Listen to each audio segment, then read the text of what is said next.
guys, I am back with another video. So in this video it's going to be more of like a personal video or like a more serious video.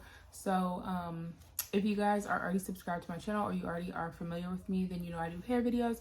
But this video is actually going to be like my testimony video about pretty much like the last 6 years of my life and like the things that I've been through. So it is going to be like a lengthier video, but definitely please stick around to the end because there's definitely a message that can be applicable to everyone. But definitely I'm just here to spread encouragement, and for anyone that needs it, just to let you know that everything will be better in time. Like, trust me. So if you want to hear, then stick around and let's get into it.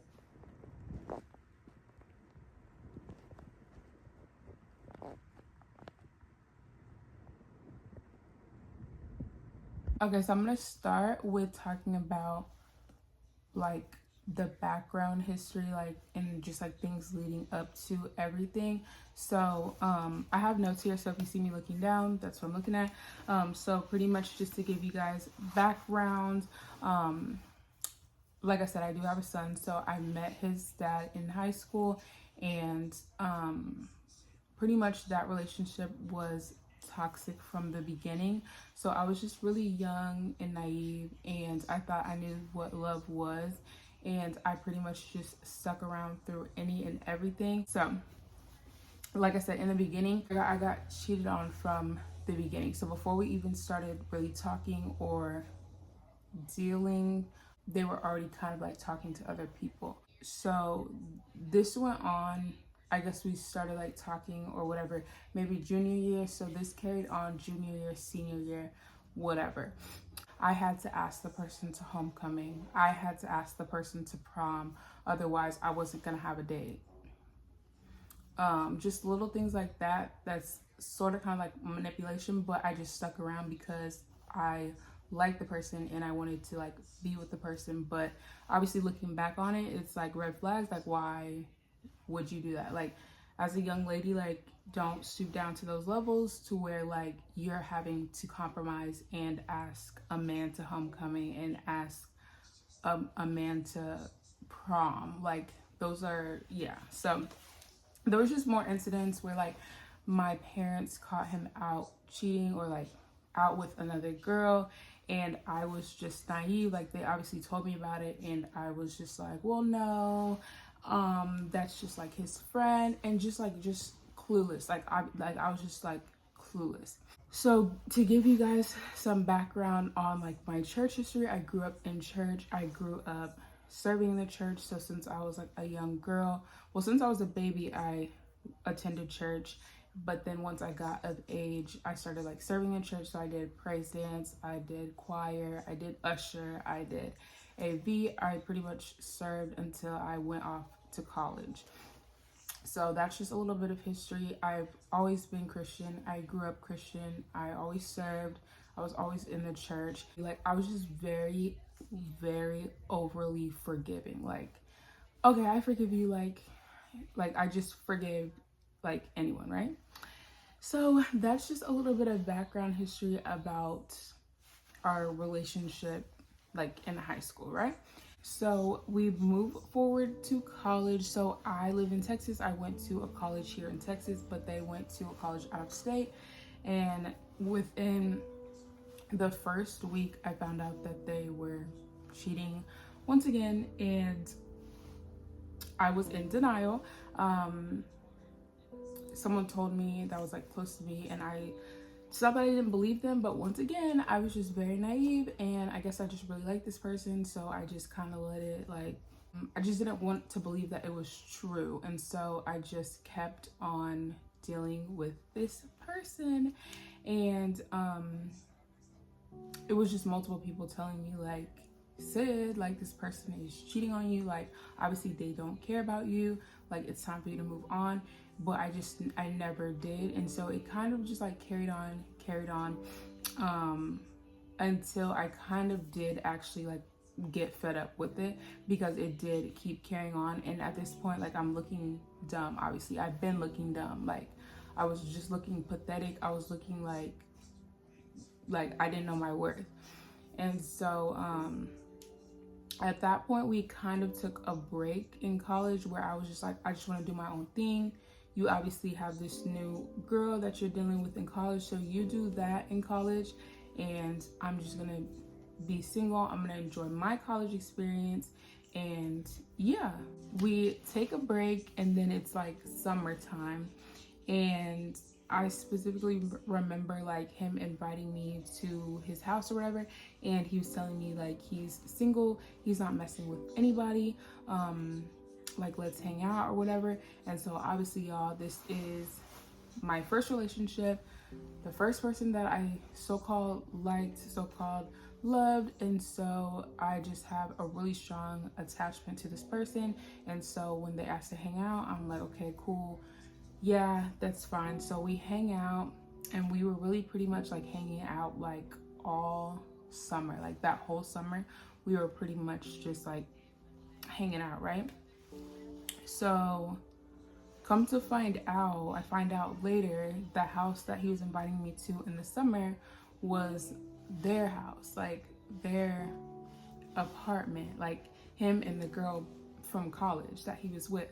And so it just goes back to just being like naive, like just believing the lies that are being like told to me. So yeah, we were, like I said, hanging out all that summer. We were doing things we had no business doing. And cool, summer's over. I'm about to head back to college. He actually stayed home from college and he didn't go back. There was one day in particular where I was about to get ready to go to a party. I was like FaceTiming him or whatever, and he was telling me he didn't like my outfit, and he was telling me to like change and stuff like that. And usually at that point in time, I pretty much did whatever I was told, and I was just like so innocent and just like so like and so he was like telling me to change my outfit because he didn't like it, and it was just like a little crop top or whatever. And at this point in time, I just, for some reason, I was just like, no, like I don't want to change it. And he was like, if you don't change it, then we're just gonna be done. Like, I'm done with you, we're just gonna break up. And for whatever reason, I didn't care. And so I was like, okay, well then let's just be done. And so we just like, I guess, broke up or like got into like a little fight or whatever. And he was like, okay, like I'm done, whatever. Maybe like a week or two goes by, and I'm getting ready to go to a party or like a kickback or something. And I go to take a shot, and I just specifically remember I went to go take the shot and I couldn't like swallow it. Like immediately I was like nauseous. Immediately I was just like, I've never experienced this before, like what's going on? Yeah, immediately I was nauseous. I couldn't take the shot, and so instantly in my head I was like, something is wrong. But I just tried to like ignore it. And so I still went to the party or whatever, but obviously I couldn't drink. So I was just trying to enjoy the night, whatever. And then like a week went by or whatever, and like I missed my period, but I was trying to just chalk it up to like, okay, maybe I'm stressed. There's a lot of things like that can make your period like delayed or behind or whatever. So it's like, okay, like it's fine. But then like a month goes by, 2 months go by, and I'm not taking a pregnancy test because I don't want it to be true. Like, you know, I'm thinking like, if I don't take a pregnancy test, then I'm just not gonna be pregnant, you know? So I really was just trying to avoid the whole situation. So it's like my junior year of college, and I'm pregnant. And so I'm like embarrassed. I'm just like at a loss of words, because to be honest, I'm not even supposed to be like messing with this boy, and low-key like I was messing with him like on the low because everybody knew that he was cheating on me, and so I didn't want to keep looking like a dummy by messing with him. So I was low-key like messing with him on the low. So now how am I going to explain that like I'm pregnant with him? And so the rest of the semester I kind of just went into like hiding. Like I didn't go to any more parties. I didn't go to any more kickbacks. I didn't go to anything. I went to class and I went home and I just like slept all day. I started missing my classes. I was just sick all the time until the semester was over. And my grades were terrible that semester. And then obviously I ended up telling him that I'm like pregnant, and we were kind of like, okay, well, what are we gonna do about it? And I mean, at this point, y'all, I was like 4 months pregnant, and I was just kind of like in hiding. Like, I was just so shocked, and like I didn't believe it. Like, I was just like, there's just no way. Like there's just no way that this is happening to me. And so I really was just like, the days went by so fast because I was just sleeping them away. And so it came time for winter break. I had to go home. So he was obviously back at home where my hometown is. And so one day he told me to come over because he had to tell me something. So that day that I was telling you about in college when I was wearing that crop top, and he was like, if I don't change my crop top, then he's gonna be done. So when he said that I need to come over because he has something to tell me, he needed to tell me that he cheated on me that night. Now in that moment, I'm just really lost, because now I'm pregnant with your child, and you just told me that you cheated on me like terribly with someone else. And now you want me to tell my parents that I'm pregnant, and just like everything was moving so fast, and I was like so like lost, you know what I mean? Like, so he told me that, once again, naive and just dumb, y'all. I was just dumb. As he's telling me that, I'm like hugging him and like telling him that it's okay, and like I'm just way too forgiving, and I was just dumb. Like, there's no other explanation. So pretty much we come to this conclusion, like, okay, we're gonna work it out, and we're gonna like be here for the child. And so he's like, well, you have to tell your parents. And so I just knew that telling my parents was not going to be a good idea, right? So I was putting it off, and I was really like putting it off and really putting it off until he was like pretty much like, no, you need to tell someone because you're very much pregnant and nobody knows. And so he was like, if you don't tell them, I'm gonna come over to your house and tell them for you. And I was like, hold on now. So literally I like texted my mom that night, and it was like 10 at night, and I was like, hey, can we like go for a drive? I need to talk. I remember kind of like a little bit of pushback, like, why can't you just come in the room and talk to me? And I was like, no, like, can we like leave? Like, I don't want to be in the house when we talk about this. So she was like, yeah. So we went on a ride, and I remember she drove like right down the street, like 30 seconds down the street. And I was like, no, like, I'm not ready yet. Like, can you drive a little bit further? And so she drove a little bit further to like a Walmart. We parked, and then she was like, what do you need to tell me? And I couldn't even like say the words. I just started like bawling, crying. And then she was just like, you're pregnant. And I was like, yeah. And then she started crying, and then obviously in that moment it's like it all hits you, and you're just like, dang, like I really just like disappointed like my family. Like, I just disappointed my mom, I just disappointed my dad. And then it just really like all hits you. Like, they have been saving up for my college since I was a baby, and now I just pretty much just threw everything away. All the sacrifices that they've made, just like everything. And like to see my mom crying because she understands what this means, it just like hits you, and it's just like, dang, like I just really disappointed my mom. But like just a little bit after that, she like stopped crying, and she was like, it's gonna be okay, like we'll get through this. But I knew that my dad's reaction was not gonna be like that. So I just asked her like, hey, can we not say anything tonight, and can we just not can we just not talk about it at all? And she was like, we won't say anything tonight, but tomorrow you have to tell him. And so I was like, okay. So we go back in the house, and I was wearing like a sweater. It was like a pink sweater, and we had been crying, so there was like tears all on my sweater. And so I just was trying to hurry up and get to my room upstairs. And so I just walked in the house and I went straight upstairs.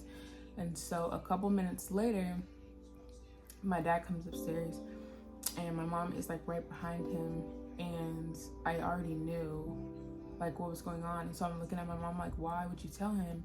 He was pretty much like, I already knew. Like, parents be knowing. I don't know. So he was pretty much like, I already knew. And pretty much at that point I was asked to leave. So I could just take like a couple of clothes, and that was it. So I had to call my child's father to come and pick me up. And besides the couple of clothes, I had nothing. I wasn't able to take my phone. I wasn't able to take my car. I wasn't able to take my wallet. And I just had to leave. This is kind of like the point in the story where I began to like lose myself. Because what really initially hurt me and like what I didn't understand was like, as a father or like a parent, how were you able to sleep that night knowing that your daughter doesn't have a phone, she doesn't have a car, and she doesn't have her wallet? Like, how were you able to close your eyes and go to sleep at night? And so for a long time, that really like hurt me. And so I left with my son's father and started living with him. For like the first month, I just cried every single night. Like, I just was crying and crying and crying. I had nothing at this point, right? So I pretty much lost my whole life at this point, right? So I left my friends in college. I just lost my family, and now I'm kind of just like stuck with this dude who's been cheating on me for the last 3 years. So I just felt really lost, you know? So I eventually was able to get a phone from one of his family members. They let me use like their work phone, but I wasn't able to like get on social media, and it was more so to like make calls like to my mom, or like if there was an emergency or just something like that. So I had some sort of form of communication. So I was able to use that phone. So on that phone, I just started applying for like jobs and like job interviews and things like that. And so I eventually got a job. And so with that job, I got my first phone. I went and bought my first phone with my first paycheck. And so all my friends were kind of like left in the dark, right? So I get my new phone and I get signed into Instagram, and my DMs are blown up. Like, they're completely blown up. All my friends are asking where I am. Are you okay? What's going on? Like, Sid, what's up? Like, tell us something. And I was just ashamed. You know what I mean? I was just super ashamed and low that I didn't even respond to a single one. Like, I didn't even know what to say. And so I ended up like texting a group chat that we had. I reached out to my close friends, my friends for years, like my friends from middle school. Like, we were always cool, we were always tight, whatever. Like, okay, here's what happened. I didn't have a phone for like a month, 2 months, whatever. Like, I couldn't reach out to you guys, right? Like, the whole rundown. And so one of my friends pretty much ended up calling me selfish. Pretty much just ended up calling me selfish for not telling her that I was pregnant, for not telling her that I got kicked out, for not telling her anything. We pretty much came to the conclusion like, okay, well, if I'm selfish, then I guess we just don't have to be friends, because y'all, mind you, I didn't have a phone. So how was I gonna tell her that I was pregnant? I didn't have social media. I didn't have anything. I didn't even tell my own parents that I was pregnant. So like, why am I selfish for not telling you when I hadn't told anyone? And then after I got everything taken away, how was I supposed to even contact you? I don't have your number memorized by heart. Like, there was no way for me to reach out to you. Like, and so pretty much she said that I was selfish, and then we came to the conclusion we don't have to be friends. And I literally still haven't talked to her to this day. At this point, I was pretty much like at my lowest, because now I lost my dad, now I lost my best friend, I lost my car, I lost my wallet, I lost my phone, and now I'm living with and I'm pregnant by a guy that just keeps cheating on me. And so at this point, I just saw no like value in myself. I didn't understand my worth. At this point, I was just so hurt and so low, because I was like, why is everyone just hanging this one mistake like over my head? Like, we all make mistakes, you know what I mean? Like, I just couldn't wrap my head around the concept that like we all make mistakes, and like if it was me in your shoes or whatever, like I would be there for you, you know what I mean? And so I was at my lowest, and my heart was like just like shattered, and I just didn't know who I was anymore. So I just started falling into like a depression. I became very, very, very depressed, because now I had nobody. And seeing my friends still living their life, and they're 20 years old and they're going on trips, and I was supposed to be going on trips with them, but now I'm pregnant, and I just felt no purpose, no, like, I was just like, I've lost everything and everyone is just moving on with their lives, and no one cares. Like, my best friend doesn't even care that we're not friends anymore, but like, I'm over here crying every day because I just lost a friend, but they're just carrying on with their life.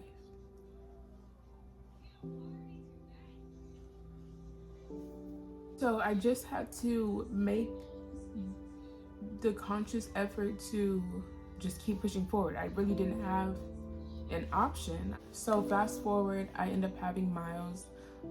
So now not only am I going through like regular depression, I'm kind of falling into like postpartum depression,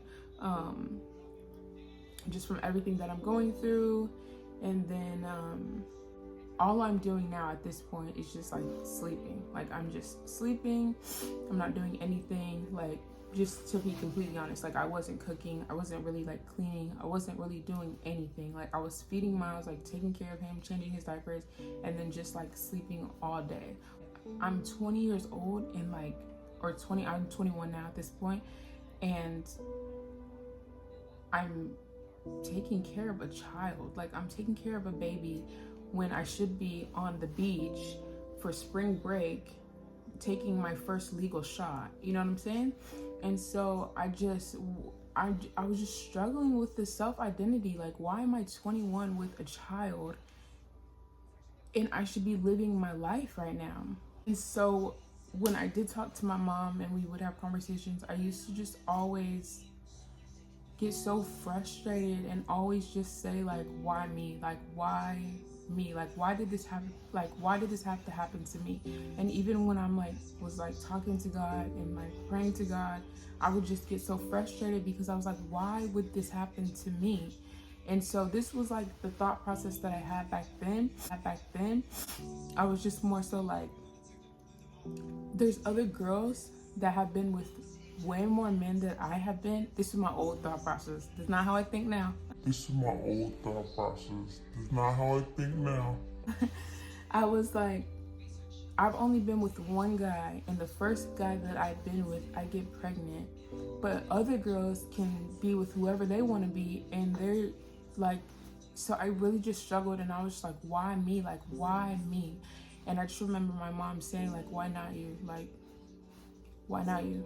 Like, why can't this happen to you? Like, why not you? So yeah, so I'm still just, I'm really just depressed every day. Like I said, I'm not doing anything at this point. I stopped going to work because I guess I'm on maternity leave now. I'm not getting outside. I'm not seeing people. I'm not interacting with anyone.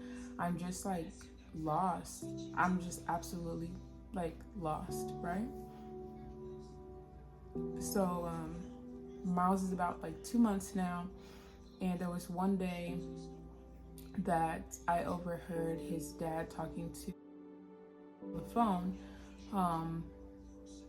and he was pretty much telling her that he misses his ex, the one that he was with in college, and just like how they had so much fun together, and he just misses the fun times. And right now with me, it's just like, it's like boring, and it's just like, it's too stressful, and he just wishes that he could go back with her. So at this point, it was my breaking point. Once again, I've lost my dad, I lost my best friend, I lost my car, I lost my other friends, I've lost my wallet, I've lost everything. And I just had a baby for a man that's just been cheating on me the last 3 years. And then to hear him verbally tell that he wishes that he could be with someone else after I just pushed out your son was the end for me. Like, that was the breaking point.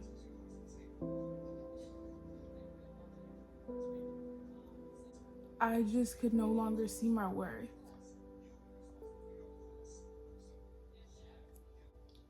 Like, nobody else could see my worth, so like I definitely couldn't see it, you know? Like, nobody cared about me, you know what I mean?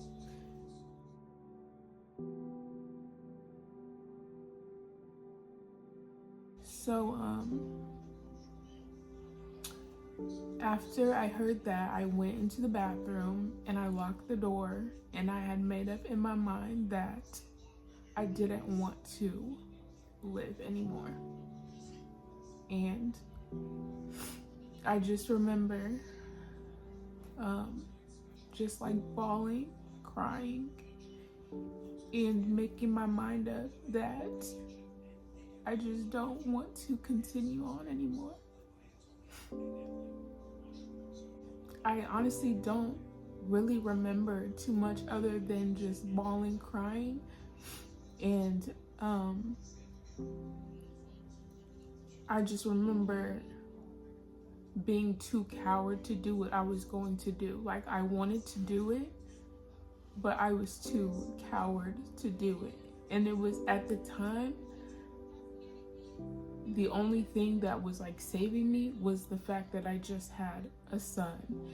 And so obviously I know now that God had a purpose for me, but in that time, the only thing that kept me here was that I just had a son. And so I just was bawling, crying, and I wanted to do it, but there was just something that wouldn't allow me to.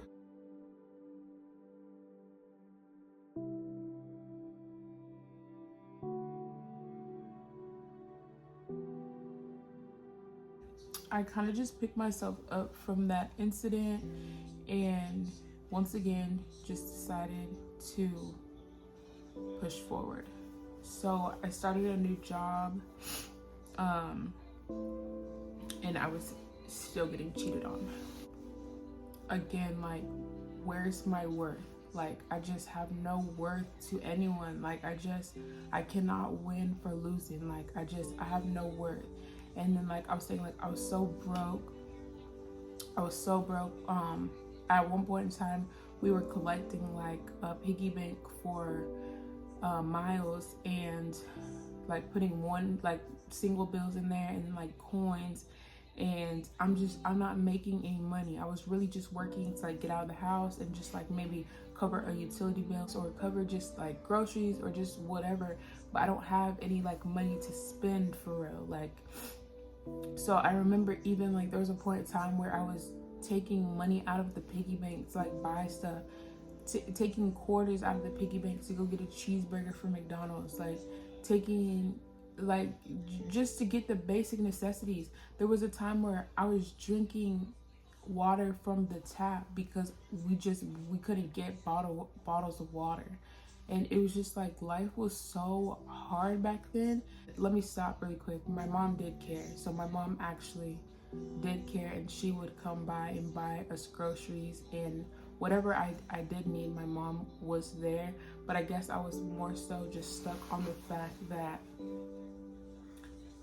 my dad didn't care. And I feel like that's what hurt me the most. Is just like everyone needs their dad, and my best friend didn't care, and it was just the fact that everything else that I had lost. But my mom did step up, and she was absolutely there for me if I needed it. So let me say that. And also, just to give credit where credit is due, at this point in time, he had just like bought me a cash car. And at the times where I was staying at home watching Miles, like after I just had him, he was paying all the bills because I wasn't working, things like that. So in the grand scheme of things, it was a very toxic relationship, but to give credit where credit is due, there were certain times where he did, like I say, like step up in certain areas. Like he said, bought me a cash car and paid the bills when I wasn't, pretty much the whole time, actually, let's be honest. So we moved into another apartment, and at this new apartment, we're kind of just doing our own thing. Like, we're still living together, but we kind of just agreed upon like, hey, we're just gonna do our own thing. Like, you can date who you want to date, I'm gonna date who I want to date, I'm gonna do what I want to do, but we'll just still live together. Anyways, so at this point in time, I started hanging out with other friends, new friends that I'm meeting, or old friends who may have like come home from college, or who are just like around the area now that I'm like reconnecting with. And so I'm starting to like go out, and I'm starting to like drink, and I'm starting to just like try to find some sort of like happiness, because I haven't been happy in like years. And so I just want somebody there. I just want a friend. I just want someone to talk to hang out with. Like, let's go get drunk, let's go take shots, let's go have a good night. And so that's really like the next couple months, that's really all that I was on. Like, I just wanted to go out and have a good night, and let's just have fun and turn up. And so as all this is happening and I'm kind of finding my happiness elsewhere, the relationship, whatever it was, situationship, coexisting, started getting even more toxic. Like, it's been toxic, but it started getting really, really toxic. So it was like one final like blowout that we had that was just absolutely toxic, that was just to a point where it was like unsafe for us to be around, to the point where it was just gonna be a dangerous situation. And I don't want to go into it, but it just it would have been really bad if I stayed in the home anymore. That last day we both kind of like blacked out. I'll take accountability. I was throwing stuff, breaking stuff, and it was absolutely insane. My phone was broken, my phone was shattered, obliterated, and he pretty much called my mom and said like, hey, you need to come get your daughter right now. And I'm gonna leave it at that. But my mom came and got me, and she pretty much told me like, you're never going back to that situation. you're never going back. Like, don't ever step foot into that house again. And so I started living with my parents again. So this is about at 23, 24. And now it's awkward because I'm still not talking to my dad, and I'm still hurt, and I have a lot of heartache. I have a lot of heartache about that, and I suppressed my feelings a lot, and I just had a lot of anger and attitude problems, sarcasm, and I just acted like I didn't care about anything. As I was living there, I just either stayed in my room or I was always away, and then I just came to their house to sleep at night, but I was never around, like socializing with the family. I was never around. I was still very, very depressed, but definitely a better situation. So I got a new job. So when I would go to this job, I did not do anything. I would not work. I put my headphones in and I did no work. Anyways, I didn't do anything. And so I was there for a good amount of time, but I actually ended up getting fired from that job, or I got let go from that job. And here we go, right back to zero, right back to feeling worthless, right back to no purpose, no self-identity, no self-worth. I just like, what am I here for? You know what I'm saying? Like, so now I've lost my job, and now I'm embarrassed that I lost my job. I had a really bad problem with embarrassment and shame and not telling anyone. So I got fired from that job, and I didn't tell anyone. I didn't tell my mom. I didn't tell anyone. And I just immediately went into like panic mode, I guess. And I was like, I gotta find a new job. I was about to go back to my old job, which wasn't paying a lot at all, but they were asking for me back. So I was like, I know for a fact I can get that job. I literally pulled up to that job, and I was sitting in the parking lot, and I kind of just felt something like telling me to like slow down for a second and just like pause. Like, don't do that. Like, there's another job lined up for you. Like, there's something else for you. Like, don't go in there right now. And so I just stopped for a second. And then,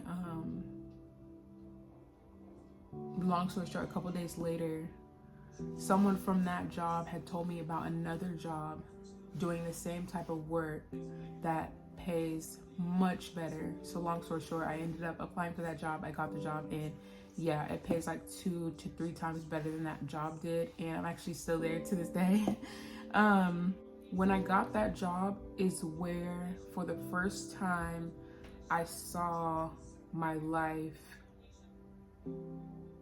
like getting better, right? So I had never had anything of my own. I had never had my own place. I've never had my own car. I've never had anything. But for the first time with this job, I saw a glimpse of like, you know, like I could be something here, or like I can save money here. Like there's opportunity here that I can really make something of myself, you know? So I stayed at my parents' house for like the next couple of months. I didn't stay for long, maybe like 6, 7, 8 months, and I just like saved up some money, and then I decided to move out. And then a little bit after that, I ended up actually getting into like another relationship or whatever. I'm not really going to touch on that relationship because there was really nothing bad about that relationship. When I started getting into another relationship or whatever, I started to begin getting like harassed, stalked, if you will, by my child's father. And that relationship and like that co-parenting took a turn for the worst. There were so many silent battles, just like messages from fake numbers telling me that I'm fat, but I know who it's coming from. And then fake numbers texting me 2 weeks later saying that I'm beautiful, and just like a lot of just manipulation and mind games. And I had to just act like it wasn't happening. Every day I just had to wake up and put on a fake smile, and like it would be at work or something and I'm getting these messages and I have to put on a smile and just take care of the customers. And no one knows what I'm going through. No one knew what I'm going through. When I get home at night, I'm looking in the mirror because this person's called me fat, and I'm like, am I? And now it's just like I'm being like, I don't know the word, like just truly kicking someone when they're down. And it's like, now that I finally found just like a glimpse of like hope, now all of this is like happening. Now I'm being harassed and like stalked, and like I'm not doing that to you, but like once again, all of this is just coming around to me. Like, oh, as all these things are happening to me, I'm just trying to turn the other cheek. And like I said, I'm just putting on a fake smile. But at the end of the day, obviously words hurt for sure. And so I'm just silently battling so much, right? So much. All right, so fast forward a little bit. Work is going good. I got a good job now. I got a good job.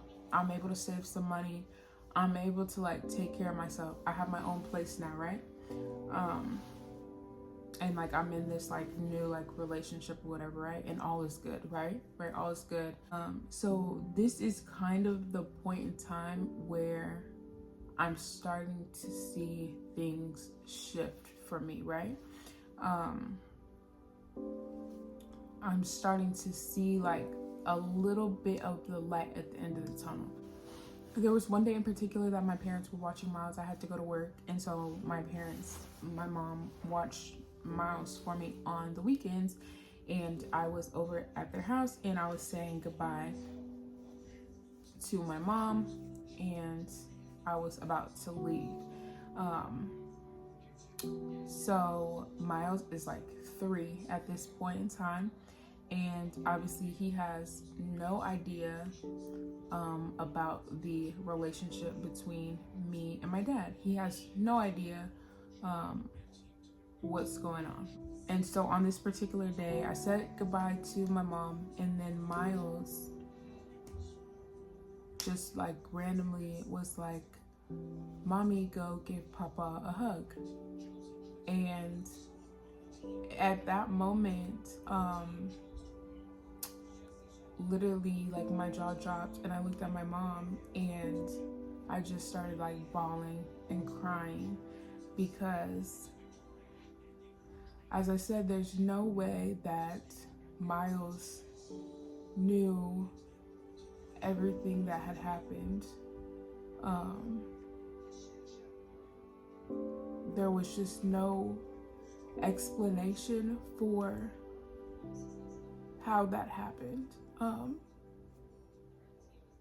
And obviously behind all the hurt and the anger, I had always just wanted to reconcile my relationship with my dad.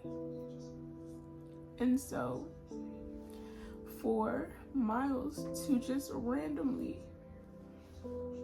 tell me, it wasn't like he asked me to do it, he told me to go give my dad a hug. And so I just broke down crying, and we hugged each other, and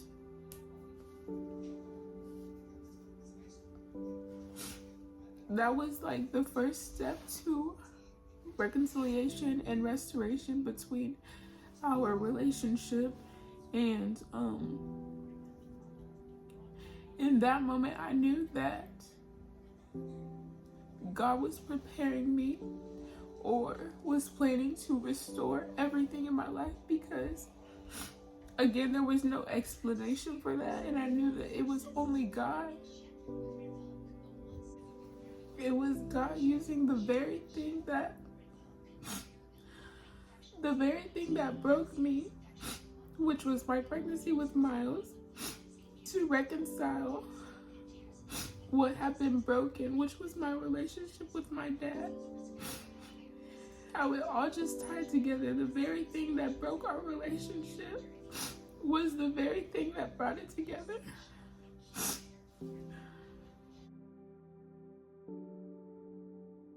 I'm gonna get it together. Okay, so anyways, that happened, and that was like the first realization that I had as to what God was about to do in my life. So like a year went on, and I was still kind of just living however I wanted to live. I wasn't going to church. My relationship with my dad wasn't perfect, but we were getting better. Like, at least we were like talking now. Still a little bit awkward, but we were talking. And so, but there was really nothing that like significantly had changed in my life yet. I'm tripping. My parents allowed me to use or drive their old like paid off car. And so obviously that was just another blessing to now have a car again. And then after I moved out again into this apartment, and I got this apartment all by myself. And what's crazy is at the time, 2 years ago, if I'm just being completely honest, I did not qualify for this apartment. I did not qualify for this apartment. I did not have any credit. And somehow I still got the apartment. And y'all, this is such a nice apartment. And 2 years ago, I didn't belong here. Like, I did not belong here. I did not qualify to live here, but I still got it. And, but the real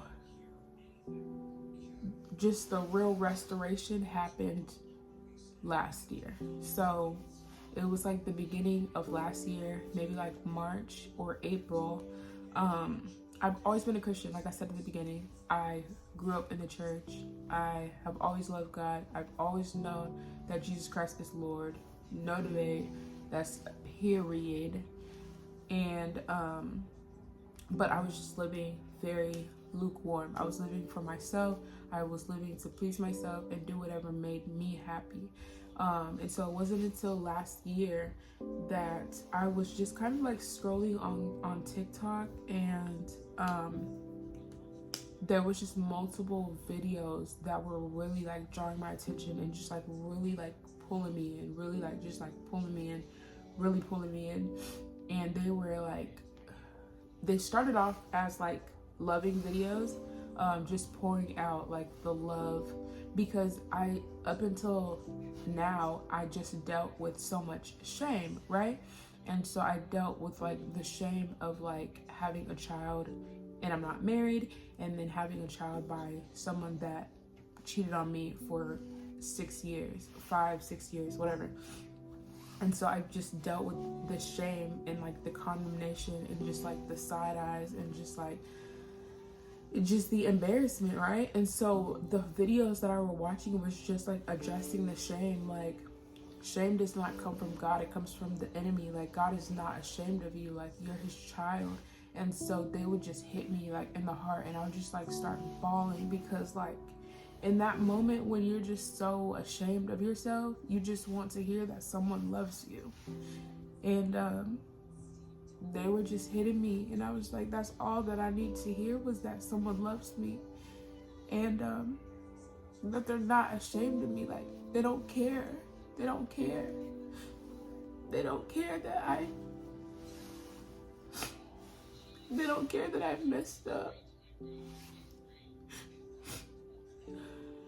The world is gonna judge you, but like this Lord, this like Jesus, he doesn't care. He just loves you, and like he wants you to come back home to him.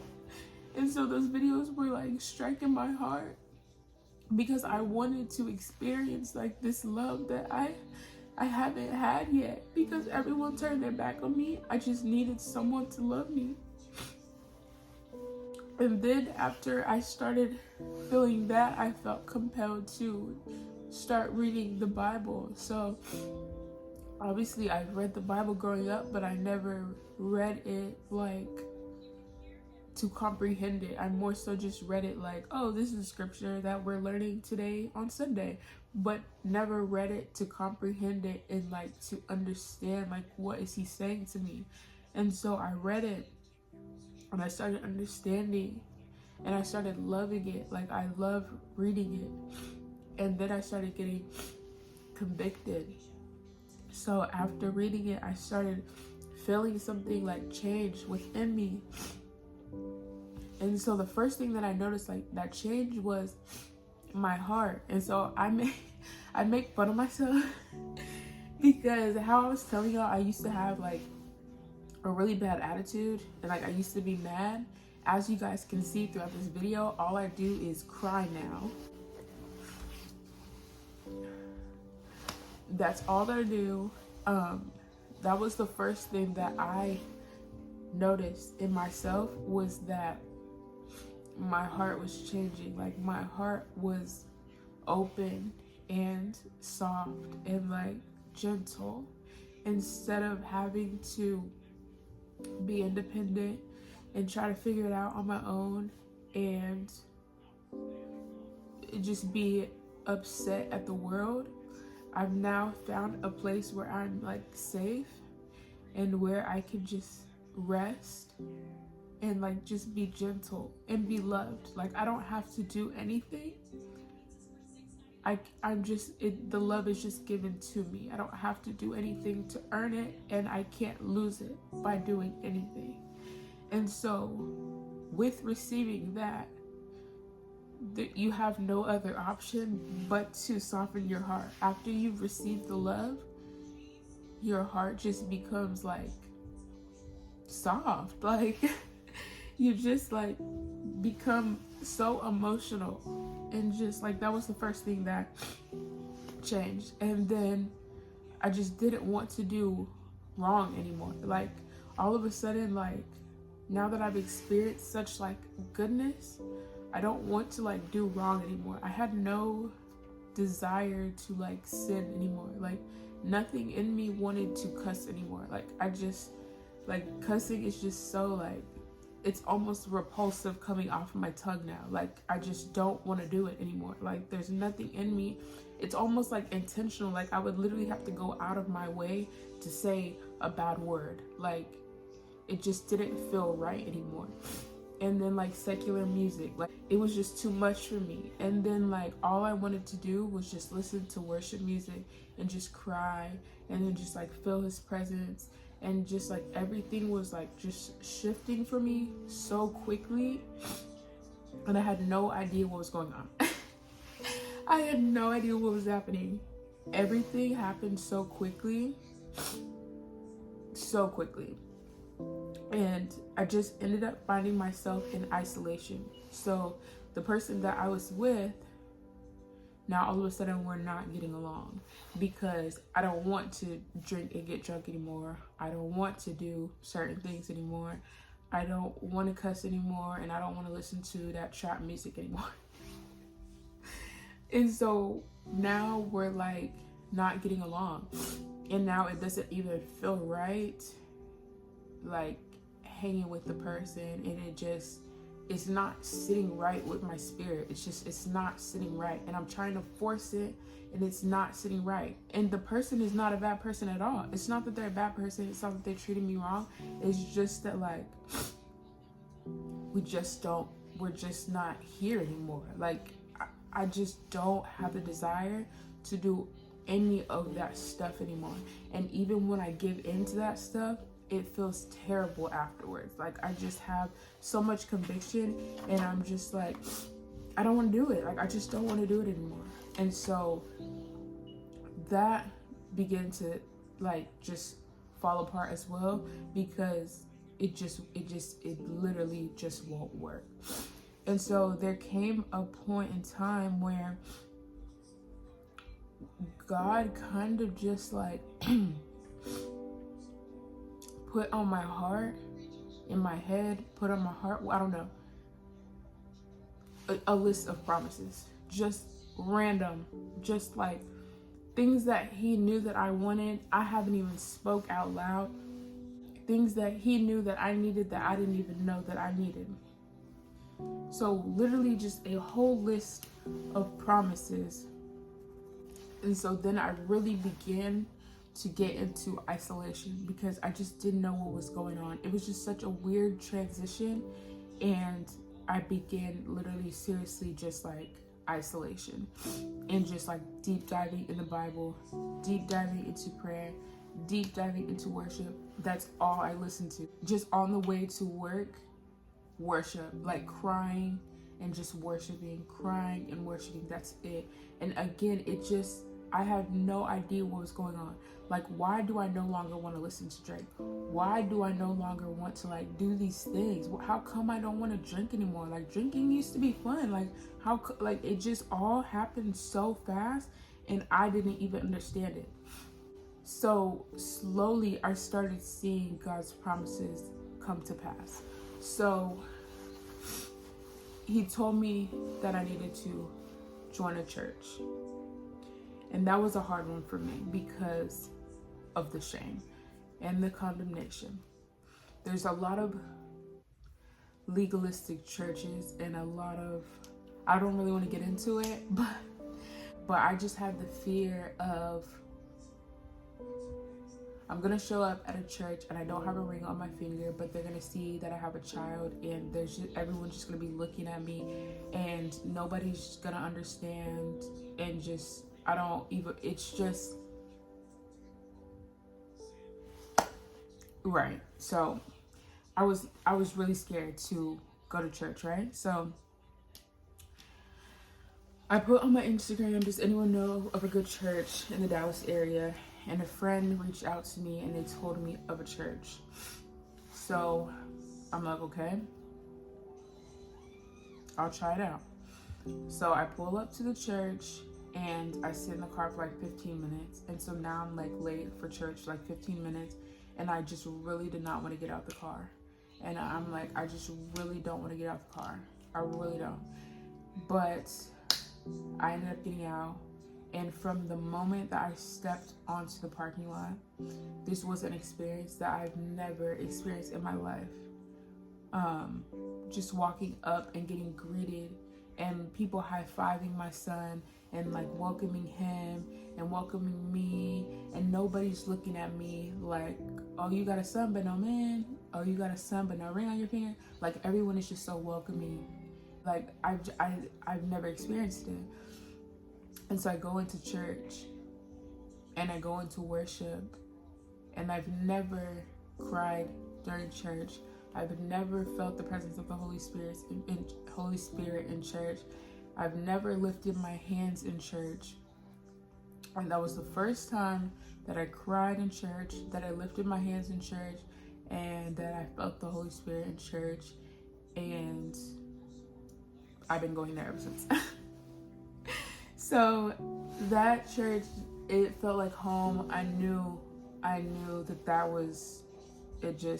That just had to be it. Like, I've just never experienced such love. Church is a place for the broken, not for the perfect. So people that come to church are looking to be healed. Like, we know that we have a past that is not perfect, but now we're trying to heal ourselves and get closer to Christ and do right.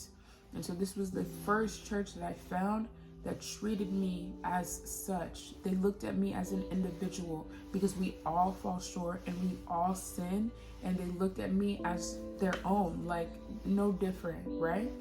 And so immediately it was put on my heart to join the serve team. So then I joined the serve team. And then it was put on my heart. So when I say it was put on my heart, I actually was praying about this.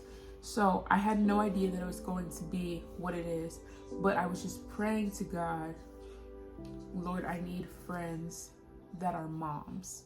So it's one thing to have friends, and I love my friends, but it's another thing to have friends that understand your whole life, what it's like to be a single mom, what it's like to have to co-parent and try to schedule like 50-50 with your child. And like, I need a friend, a mom friend that understands my life and gets it.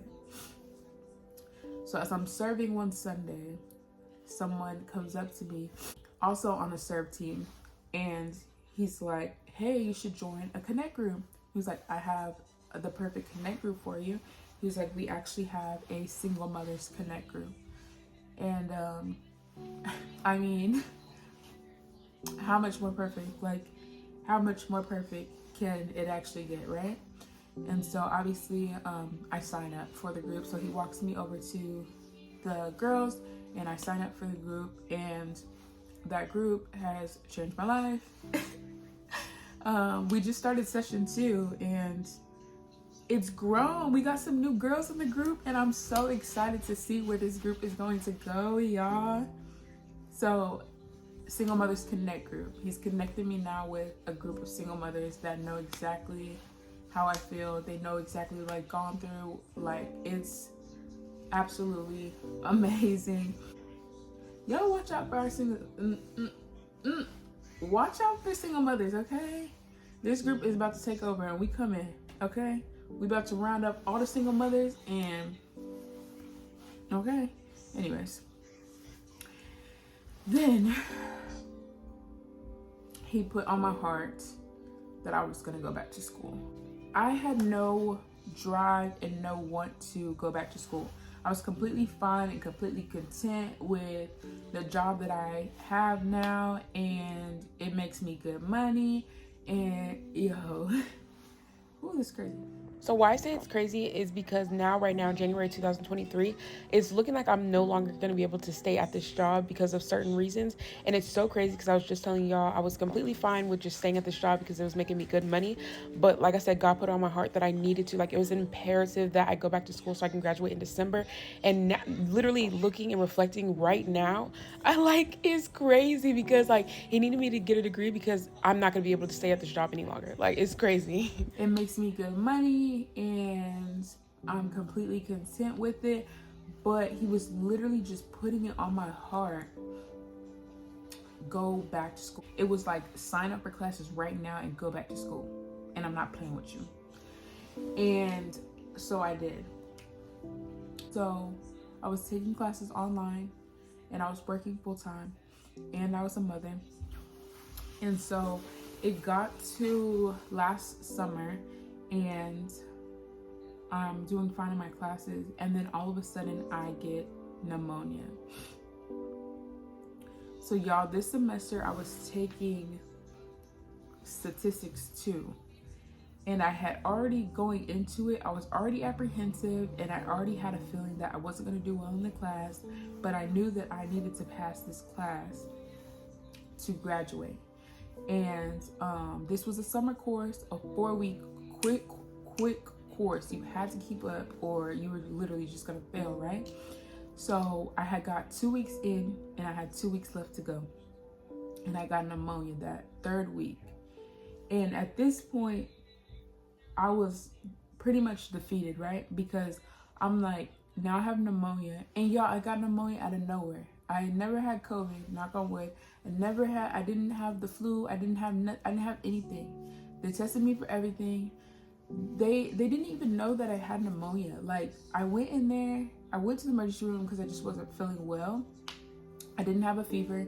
I didn't really have a cough. I just wasn't feeling well. Like, something was just off with me. And so he listened to me like with the stethoscope and like all of that stuff. And they did blood work on me and they were like, everything is normal. He was like, but I just want to get a chest x-ray just in case. And so he came back in and he was like, you have pneumonia. He was like, but I don't know how. Like, he was like, you don't have any symptoms of pneumonia. And he was like, your lungs were completely clear when I listened to them. And he was like, if you wouldn't have like when you came in, like, there's no telling how this could have ended, because you have no symptoms and it kind of would have just like crept up on you. And so I'm just kind of like, what? And it's still very weird to me to this day, but I know what was up. So I get pneumonia, and so I email my professor like, hey, like I have pneumonia, can you push back the test? Because we had 2 tests that next week, right? Which was like exam 4 and then our final. And so he was like, yeah, he was like, I can push them back, but they're still gonna be due at the end of the week. And so I was like, I mean, okay. So at that point I was pretty much defeated, and I was like, yeah, let's go ahead and wrap this up, because I'm gonna go ahead and fail this class right quick, because there's just no way that I'm gonna possibly pass it, because I'm on so much medication right now and I don't feel good now. Like the medication is actually like making me feel bad. I'm sleepy, and there's no way for me to like learn this material that fast and pass it. And y'all, there was like no way for me to cheat, because the exams were video recorded. Like if I put my head down like this, a thing will pop up on the screen like, put your head up, like flashing in red. And I was like, yeah, go ahead and wrap this up. Like there's no way that I'm gonna pass this, right? And so I guess I just kind of remembered that this was God's promise and not mine. I didn't even want to go back to school. Let's just keep it a buck. I really didn't. That's a lot of work, and I just didn't want to do it. And I was like, this was God's promise. And so God is not a man that he shall lie. And so he promised this to me. I didn't even want to go back to school. He told me to go back to school, and he told me that I was going to graduate. So I would have to pass this class in order to graduate. So I sat there and I prayed hard. And I said, Lord, now you said, you already told me that I'm going to graduate in December. But I don't know how I'm going to pass this class. So I literally just kept saying, I have the faith the size of a mustard seed. And I just kept repeating it. I have the faith the size of a mustard seed. And I just remember, I was actually sitting right here. And I just kept saying, I have the faith the size of a mustard seed. And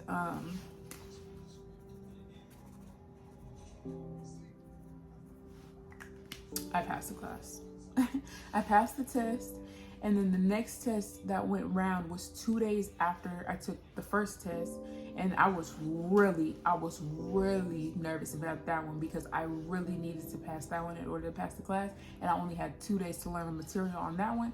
And honestly, I started crying before I even took the test, because I was like, God, like, there's no way. Like, statistics is not a class where you can just like finesse your way through it. You have to know the formula in order to get the answer. And it was not multiple choice. It was like, you tell me what the answer is. And so I was like, I was boo-hoo crying, y'all. I was crying so bad, because I was like, there's no way that I'm gonna pass this class. But I sat out there and I said, you know what, God? I said, you already told me that I'm gonna pass this class and that I'm gonna graduate. So I trust you. I have the faith the size of the mustard seed. I just kept saying, I have the faith the size of a mustard seed.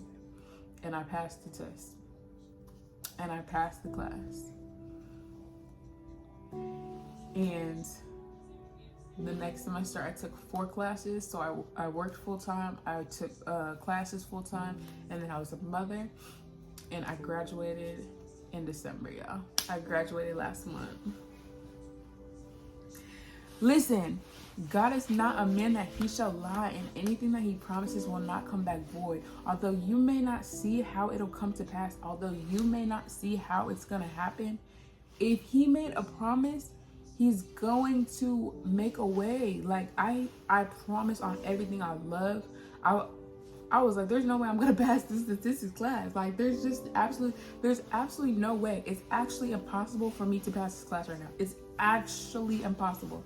But God already promised me that I was going to pass and graduate. So that's up to you. Like, listen, I'm going to let you work that out because you already told me that I was going to pass it. So I'm going to let you work that out. And he did.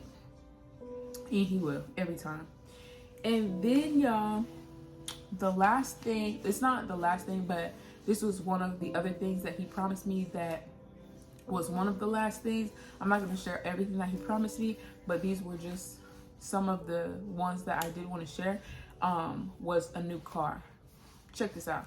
What are the odds? So I was driving, like I said, I still have been driving my parents' car that they allow me to drive, the old car, right?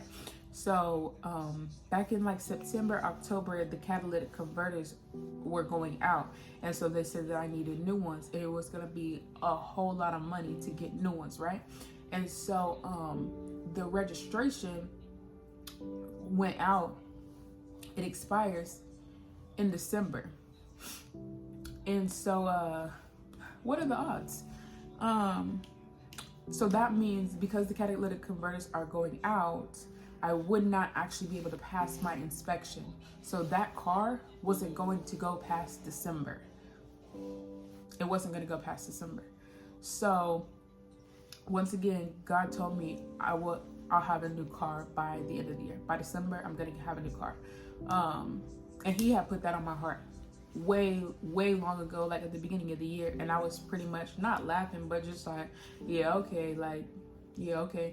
And now here comes September, October. They telling me my catalytic converter is going to go out and the car's not going to go past December. So I start looking for a car in like September, October. And I'm getting very frustrated because it's my first car. And at this point, I've established my credit and like I'm doing much better for myself. And so they're trying to hit me with high interest rates and they're trying to hit me with all this stuff. And I'm just like, no. And so I'm getting a little bit frustrated because now we're like 3 months into the car buying process. So now it's September, October, November. I still don't have a car. And now we're into December. And I'm like, I don't have this car. And so now I'm getting a little bit frustrated. It's like December 1st, or so, it's like the first week of December, right? And my dad ended up, he's looking on like this place that has cars or whatever. And he ends up finding the car that I was looking for. Y'all, I'm talking about, we were looking for this car for 4 months. Looking for a specific car. And we found it, y'all. I graduated on December 9th. I got my car on December 10th. Yeah, I got a car. Your girl got a car. Her first car. And then truly like I said the last thing on the car, but like the last thing truly was my anxiety. So throughout the years, just everything that I've gone through and everything that everything was just, I had so much pressure, I had just so much on my plate and just so much that I was just holding on to that I started having anxiety attacks. Bad. Last year, I think I went to the emergency room 5 to 6 times. Like, I was having bad anxiety. And so I started getting really frustrated because I'm calling on God. I'm like, God, like, can you please fix this? Like, I don't want to have anxiety anymore. Where did this even come from? Like, I don't want this anymore. It's literally debilitating. And so like, some people may think that anxiety is just like you're feeling panicked. Anxiety is a whole lot of things. My anxiety was debilitating to where my throat is closing up and my whole body is tingling and I feel like I'm about to pass out. I'm losing control of my body. I'm uncontrollably shaking and I cannot breathe. My heart rate is spiking up and my hands physically cramp like this to where I can't move them and they're locked like this. And so it's debilitating and I'm tired. I'm so tired. And this went on like all of last year. And it gets to like November and I'm tired. Like, tired wasn't even the word. I was telling a friend about this, and I was like, I'm not even tired. I'm not worn out. I was like, I'm weary. I'm desperate and I'm weary. And I was like, there's nothing. The doctors want to try to give me medicine, and the doctors are telling me that there's nothing wrong with me, and nobody is fixing what's wrong with me. Like, I went to everywhere. Y'all, like I said, y'all are giving me medicine. Y'all are trying to tell me to do breathing exercises. Y'all are giving me coping mechanisms, and nothing is working. And I got so frustrated because I was like, God, it's not that you can't do it. You have all power. Like, you're the all powerful, you're all knowing. You can do whatever you want. So like, why are you not doing it? Like, you see me down here literally gasping for air. So why are you not helping me? And so I was just getting so frustrated. And so there was one time, this was like one of the last times that I had a bad anxiety attack, and I was out in the living room and I just literally couldn't breathe, and I'm shaking and I'm tingling and I'm like just locking up, and I just start breaking down, and I'm like, I cannot do this anymore. Like, I cannot do this anymore. And so now, obviously, I've like tapped into my Bible, like I've read verses, and so now I'm like praying, I'm reciting Bible verses, and I'm like, Lord, you said to cast my anxieties on you. Like, you said to give it to you. Like, you told me to give it to you. And so I literally got on my knees and I just like opened my arms out, and I was like, I surrender. Like, I just kept saying like, I surrender, I surrender. And I was just like bawling, crying, and I was like, I surrender. Like, whatever you want me to do, like, my life is not my own. Like, I give you my life, I surrender. And I literally just kept going like this, like, I give you my anxiety. Like, I cannot handle this anymore. Like, I cannot do this anymore. I can't do it. Like, I'm asking you, I'm begging you, like, I need you to take my anxiety. I cannot do it anymore. And it's gone. After that time, I truly have not had like a severe anxiety attack like that, to where I'm like locking up. Obviously, I might still get like anxious from here, like time to time, but I'll just like kind of like remind myself, God is in control. We're not supposed to be worrying about anything. We're not supposed to be worrying about anything. Just literally give it to God, right? And so last year was just a year of restoration and a true testimony to what God will do in your life if you give it over to him. Like, if you allow him to restore you, he will restore you. Like, let him change your life. Like, just let him change your life. Like, trust me, I get it. You want to be in control, you want to do things your way, you're independent, but like, you're gonna reach your breaking point where you just can't take it anymore. And when you reach that point, just know that God would love to like carry your burdens, because you don't have to carry it, because he wants to fight your battles for you. This is not something that you're supposed to fight on your own. So this was a long video, but we've come to the end. And my life currently right now, I'm literally just trying to walk in obedience and just literally give the Lord my life, because my life is not my own, but it belongs to him. And so I'm trying to just walk that out. Obviously it's hard, and now I'm being hit with temptation, spiritual warfare, and just all of that great stuff. But it's better knowing that I'm doing the right thing and he's with me always, 100% of the time. So I just want to say in closing, especially to the young women, I just want to say a few things here. So first of all, just know that God sees you, he hears you, and he collects your tears. I think that's the most beautiful thing ever. Like, we don't even remember everything that we're crying about. I don't remember what I cried about yesterday, but God does. And he collects your tears in a jar. And he knows every time that you cried. And he knows what every tear was about. And every time that you're crying, when you don't even have the words to pray, he understands what you're saying just by your weeping and just by your groaning and just by your moaning. He understands what you're saying, and he's collecting your tears. And then also, don't think that God won't use you because of your situation. If you told me 5 years ago I would be sitting here making this video to somehow reach someone that may need it, I would literally laugh in your face and I would say please, because how broken I was 5 years ago, to where I literally was contemplating taking my life, to now sitting in front of this camera just explaining my testimony of how God completely restored my life and turned everything around for me. Don't think he won't use you. It doesn't matter what you've come from. It doesn't matter your background. It doesn't matter your past. It does not matter. Rahab, Ruth, Hagar, the woman in the well, just read the stories.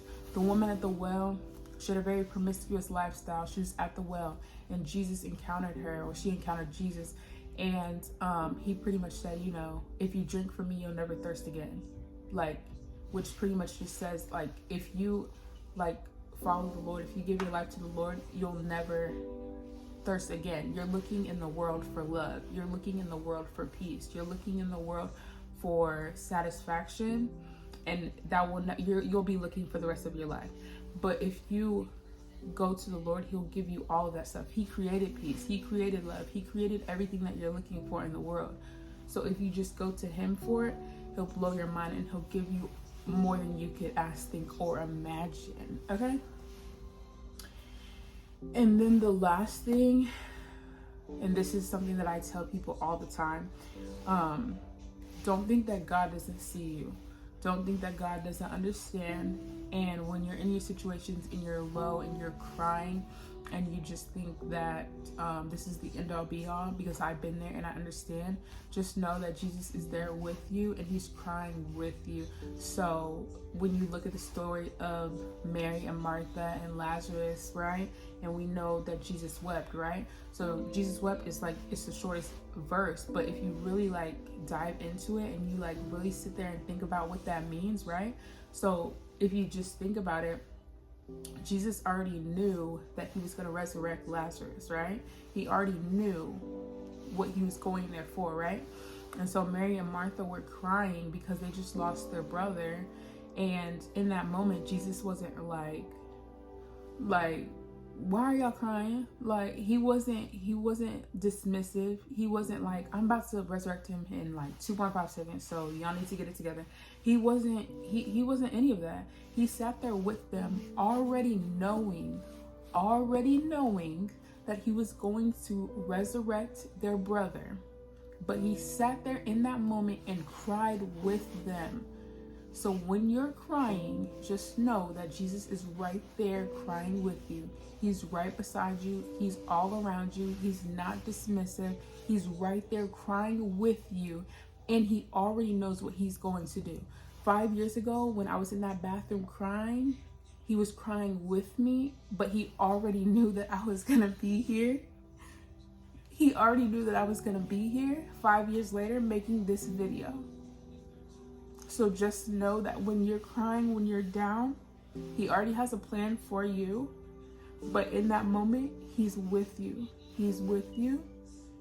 And he will never leave you or forsake you. Ever. So carry on. Keep your head up. Everything will get better. Everything will get better. And it looks like darkness, but just understand, in the midst of darkness, God is working on your behalf in the background. When it's quiet and you don't hear anything, just know that God is working all things for your good. Everything will come together. Just put your trust and put your faith in the Lord, and just know that he is on your side and you are his child. So everything will work out the way that it's supposed to. That is my testimony. That has been the last 6 years of my life. I have just, I've been going through it, and all of this is a learning lesson. And as I look back, and as I used to say, why me? I'm so blessed.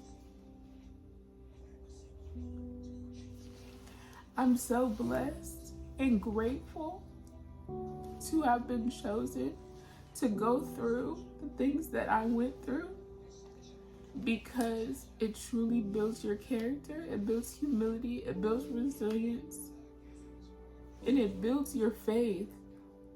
Because 5 years ago, 6 years ago, I didn't understand how important faith was. I didn't have any understanding, and I was living lukewarm. That's another thing. We cannot live lukewarm. You can't live hot and cold. You can't be 1 foot in the world and 1 foot in God. You can't do it. It says he spits the lukewarm out of his mouth, and I was so lukewarm.